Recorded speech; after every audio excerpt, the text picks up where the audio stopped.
షాద్నగర్ పట్టణంలోని ఫరూక్ నగర్ హరిజనవాడకు చెందిన సునీత అనే దళిత మహిళను దొంగతనం కేసులో అదుపులోకి తీసుకుని Shadnagar detective inspector Rama Reddy 3rd degree ఉపయోగించి చిత్రహింసలకు గురి చేసిన ఘటనలో ఆసుపత్రిలో ఉన్న మహిళను బీఆర్ఎస్ మాజీ మంత్రి సబితేంద్రారెడ్డి, ఎమ్మెల్సీ నవీన్ కుమార్ రెడ్డి, మాజీ ఎంపీ మందా జగన్నాథ్, మాజీ ఎమ్మెల్యే అంజయ్య యాదవ్, ఆర్ఎస్ ప్రవీణ్ కుమార్ పరామర్శించారు. బాధిత సభ్యుల కుటుంబానికి న్యాయం చేయాలని షాద్నగర్ ప్రభుత్వ కమిటీ ఆసుపత్రి ముందు డిమాండ్ చేశారు. పోలీసుల కథనంపై చర్యలు తీసుకోవాలని డిమాండ్ చేశారు.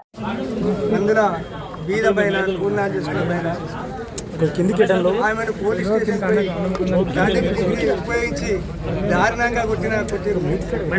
అదేవిధంగా కొడుకు చిన్న పిల్లలకు కొట్టారు. ఆమె దెబ్బలు చూపించడానికే బాధపడుతుంది.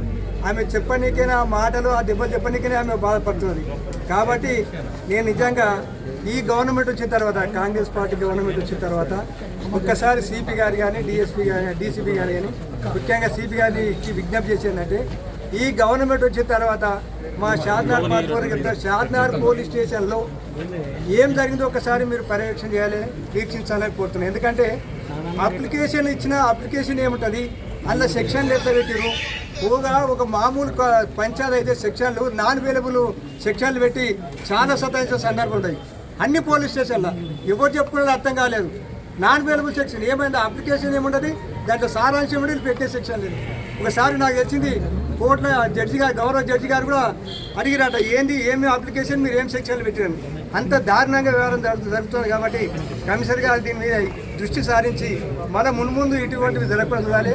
అందులో దళిత మహిళ, బీద మహిళలు కూడా ప్రభుత్వం ఆదుకోవాలని కోరుకుంటున్నాను. జరిగిన అవమానం సభ్య సమాజం తలదించుకునే విధంగా వాళ్ళు వ్యవహరించిన తీరు ఇది పోలీస్ డిపార్ట్మెంట్కు మాయను మచ్చ లాంటిది. ఇప్పటికైనా మా సైబరాబాద్ సిపి గారు, అలాగే డీసీపీ గారు, ఏసీపీలంతా పర్యవేక్షించి అసలు పోలీస్ స్టేషన్ వ్యవస్థలనే ప్రక్షాళన చేయాలి. ఎందుకంటే నిజంగా ఏమైనా తప్పు చేస్తే ఆ రోజే ఎఫ్ఐఆర్ చేసిన రోజు సంబంధిత ఆధారాలు ఏమైనా ఉంటే తీసుకుపోయి రిమాండ్ చేయాలి తప్పించి ఇలాంటివి చేసి, అంటే ఆమె చెప్పుకోలేని పరిస్థితుల్లో కూడా ఈరోజు వాళ్ళ పిల్లలు కానీ వాళ్ళ హస్బెండ్ కానీ ఆమె కూడా చెప్పుకోలేని పరిస్థితులు ఉంది. అది మీడియా మిత్రులంతా మీరు లైవ్ విన్నారు. కాబట్టి ఇక ముందు ఇలాంటి సంఘటనలు జరగకుండా, అంటే మా షాద్నగర్ పోలీస్ స్టేషన్లో, అంటే అన్ని పోలీస్ స్టేషన్ల గురించి చెప్తున్నా నేను, అధికారులు ఎంత మంచిగా వచ్చినా కానీ రాజకీయ ఒత్తిళ్లతోటి ఎంత క్రూరంగా చేపిస్తున్నారంటే అధికారులతోటి, అధికార పక్షం వాళ్ళు సెక్షన్లు ఏం పెడుతురో తెలియదు, కేసు ఏం పెడుతురో తెలియదు, ఎప్పటి వరకు ఇంట్రాగేషన్ చేయాలనో తెలియదు. చదువుకొని వచ్చిన మీరు, చదువుకొని ఉద్యోగాలు సంపాదించిన మీరు రాజకీయాలకు అతీతంగా పనిచేయాలి తప్పించి ఇలాంటి సంఘటనలు ఉండదు. ఎందుకంటే నేను కొన్ని పోలీస్ స్టేషన్లు చూస్తున్నా, రౌడీ షీటర్ల నిలయం అయిపోయింది పోలీస్ స్టేషన్లు. రౌడీ షీటర్ను పక్కకు కూర్చోబెట్టి సెటిల్మెంట్ చేసే స్థాయికి మా షాద్నగర్ పోలీస్ స్టేషన్లు అన్నీ వస్తున్నాయి.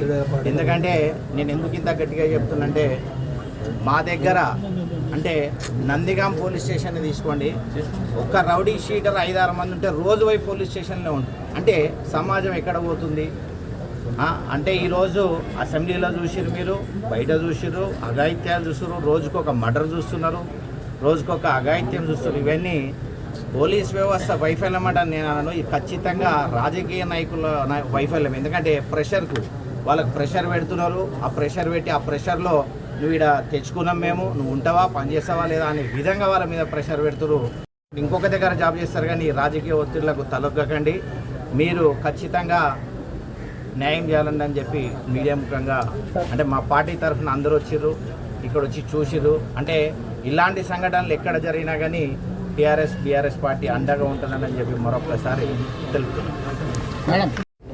సో ఇవన్నీ మరి చూడాలంటే ఇక్కడ వీళ్ళకి సదుపాయాలు లేవు. ఇంతకుముందు డాక్టర్ ఎం జగన్నాథ్ గారు అదే అడుగుతున్నారు, డాక్టర్ కాబట్టి.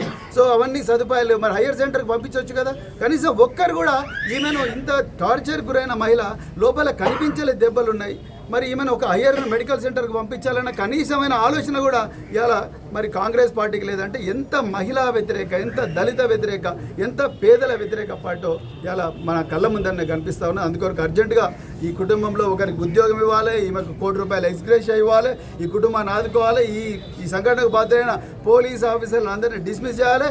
అదేవిధంగా పర్యవేక్షణ చేయాల్సిన డిఎస్పీలు ఎవరైతే డీసీపీలు ఉన్నారో వాళ్ళ మీద కూడా చర్యలు తీసుకోవాలని చెప్పి మరి డిమాండ్ చేస్తూ మరి ఈ సహకరించిన మీడియా వాళ్ళందరికీ కూడా మరోసారి ధన్యవాదాలు. దీనికి ఎక్కడి నుంచి ధైర్యం వస్తున్నది?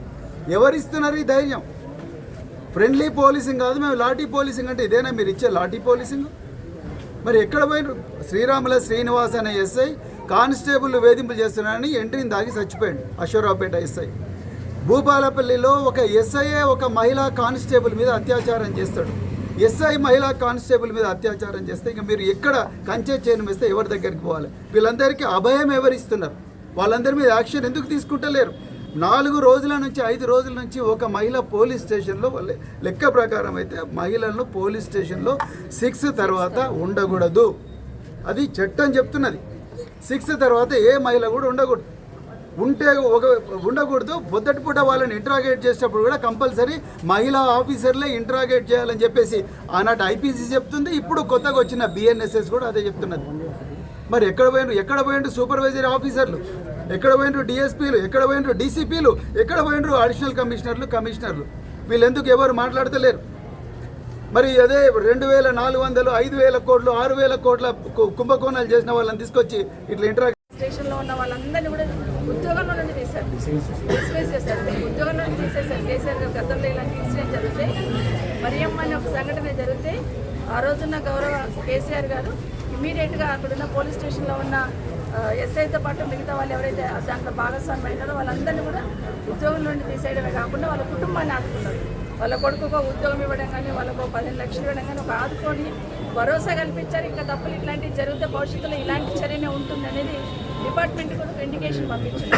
కానీ ఇక్కడ ఏమైందంటే ఇక్కడ నుండి తీసుకెళ్ళి ఆఫీస్లో కూర్చోబెట్టారు, అటాచ్ చేశారు అంతే. కానీ వాళ్ళ మీద యాక్షన్ తీసుకోవాలని ఆలోచన కూడా లేదని అనిపిస్తూ ఉంది. ఇప్పటికైనా ఈ ప్రభుత్వాన్ని ఒకటే డిమాండ్ చేస్తూ ఉన్నాం, ఇమీడియట్గా యాక్షన్ తీసుకోండి. ఇందులో భాగస్వామ్యం వాళ్ళని యాక్షన్ తీసుకోండి. భవిష్యత్తులో ఇలాంటి జరగకుండా చూసుకోండి. ఆ కుటుంబాన్ని కూడా ఆదుకోవాలని కోరుతా ఉన్నాం. వదిలేసినట్టు సందర్భం కనిపిస్తూ ఉంది. ఇమీడియట్గా అతని మీద యాక్షన్ ఎవరైతే ఇన్స్పెక్టర్ ఉన్నారో వాళ్ళ మీద యాక్షన్ తీసుకోవాల్సి పోయి అటాచ్ చేసినట్టున్నారు. తను చెప్తుంది తనతో పాటు ఎస్ఐతో పాటు ఇంకా 4 కానిస్టేబుల్ అక్కడ ఉన్నారు, వాళ్ళందరూ కలిసి నా మీద దాడి చేస్తున్నారని చెప్తున్నప్పుడు అందరి మీద యాక్షన్ తీసుకోవాల్సిందే ఊరికి అటాచ్ చేసినట్టు, అంటే కంటి తప్పు చర్య అటాచ్ చేసినట్టు. రెండో విషయం ఏం గమనిస్తున్నామంటే ఏసీపీ గారు ఎంక్వైరీ చేయడానికి ఎంత టైం పడుతుంది ఎంక్వైరీ చేయడానికి? ఎంక్వైరీకి ఆదేశించున్నాము, రిపోర్ట్ వచ్చినాక యాక్షన్ తీసుకుంటాం అంటుంది. ప్రత్యక్షంగా తను చెప్తున్నప్పుడు తనతో పాటు వాళ్ళ అబ్బాయి కూడా చిన్న అబ్బాయి కూడా చెప్తున్నప్పుడు బాలవాకు బ్రహ్మవాకు అంటారు చెప్తున్న సందర్భంలో ఇంకా ఎంక్వైరీ చేస్తామని ఏదైతే మభ్యపెట్టే ప్రయత్నం చేస్తున్నారో ఇది 100% ఈ ప్రభుత్వము నిజంగానే మొన్న కూడా చెప్పాను అసెంబ్లీలో, ఈ ప్రభుత్వం వైఫల్యం. లా అండ్ ఆర్డర్ మెయింటైన్ చేయాలని ఆలోచన ఉండదు. రాష్ట్రంలో ఏదైనా సంఘటన అవుతుందంటే కనీసం దాన్ని రివ్యూ చేద్దాం, యాక్షన్ తీసుకుందాం ఆలోచన ఈ ప్రభుత్వం ఉన్న పెద్దలకి లేదు. ఈ ప్రభుత్వం వచ్చిన 8 నెలల నుండి చూస్తూ ఉంటే ఏ మూలకు చూసినా కూడా అత్యాచారాలు, అఘాయిత్యాలు, మానభంగాలు ఇవే జరుగుతూ ఉన్నాయి తప్పిస్తే ఒక్కదాన్ని కూడా రివ్యూ చేసిన సందర్భం లేదు, ఒక సమాధానం చెప్పిన సందర్భం లేదు. ఇంకొక మాట, వస్తూనే ప్రభుత్వం అధికారంలోకి రాగానే పోలీస్ శాఖలో పిలిచి మాట్లాడిన సందర్భంలో మేము ఫ్రెండ్లీ పోలీస్ కాదు, మేము లాఠీ పోలీస్ అన్నాం. అంటే అదే కనిపిస్తుంది ఇప్పుడు. ఫ్రెండ్లీ పోలీస్ అంటే కష్టంలో వచ్చిన వాళ్ళని హక్కున చేర్చుకొని సమస్యను సాల్వ్ చేసి పంపించాలనే ప్రయత్నం ఒక side law and order maintain చేస్తూ కఠినంగానే ఉంటూ వాళ్ళతో సమన్వయంగా ఉండి పనిచేయాలనే ప్రయత్నంలో చేస్తున్న సందర్భం గతంలో అయితే మేము ఫ్రెండ్లీ పోలీస్ కాదని పోలీసే ఒక హుకుంలాగా జారీ చేసిన సందర్భాన్ని మనం చూస్తున్నాం. గతంలో ఇలాగే జరిగితే హోంమంత్రి లేరు. ఇప్పుడే మాజీ హోంమంత్రి గారు, మాజీ విద్యాశాఖ మంత్రి గారు, సీనియర్ రాజకీయ నాయకులు మేడం సబితా రెడ్డి గారు చాలా వివరంగా ఈ విషయం చెప్పడం జరిగింది.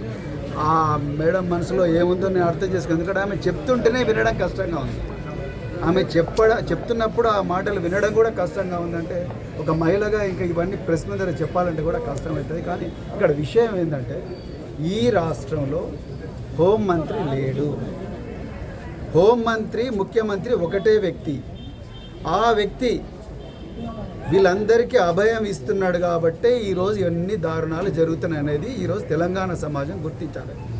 అసెంబ్లీ సాక్షిగా 2 మహిళా ఎమ్మెల్యేలను ఘోరంగా ముఖ్యమంత్రి తన నోటితోనే, అసెంబ్లీ సాక్షిగా నోటితోనే ప్రజలందరూ చూస్తుండగానే వాళ్ళను కించపరిచే విధంగా మాట్లాడింది. దాని మీద ఎవ్వరి మీద కూడా ఇంతవరకు యాక్షన్ లేదు.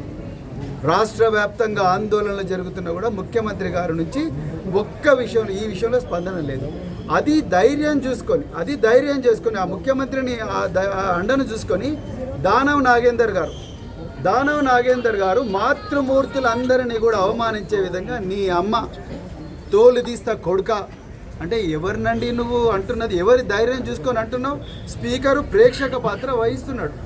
దానవ్ నాగేందర్ గారు మీ అమ్మ అని చెప్పి అమ్మలని తిట్టుడు, కొడుక అని తిట్టుడు, తోలు తీస్తా అని తిట్టుడు. అసెంబ్లీ సాక్షిగా ప్రజలందరూ షాద్నగర్ పోలీస్ స్టేషన్లో జరిగిన సంఘటన ఏదైతే ఉందో అందరం కూడా సభ్య సమాజం అంతా తలంచుకునేటట్టు ఈరోజు జరిగిన సంఘటన ముందు ఖండిస్తాం.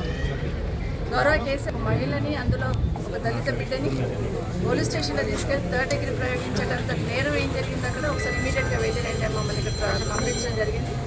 ఆడబిడ్డని కనుక్కుంటా ఉంటే సంబంధం లేని విషయంలో స్టేషన్ తీసుకురావడమే కాకుండా తనతో పాటు తన భర్తను, తన కొడుకు మీద కూడా పోలీస్ డిపార్ట్మెంట్ వాళ్ళు లాఠీ చార్జ్ కొట్టడం జరిగింది. కొడుకు కూడా కొట్టడం జరిగింది.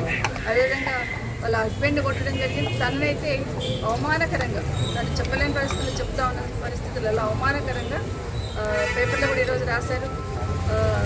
అంటే బట్టలు నిప్పేసి తనకు ఏ విధంగా అయితే కొట్టున్నారో, తనకు సంబంధం లేదు, నేనేం చేయలేదు మొర్రో, నాకు తప్పు లేదని మొరపెట్టుకుంటున్నా కూడా అందులో నైట్లో 9 o'clock నుండి 8 o'clock తీసుకొచ్చి 2 o'clock వరకు 3rd డిగ్రీ ప్రయోగించడం అనేది విధంగా సభ్య సమాజం తలంచుకోవాలా.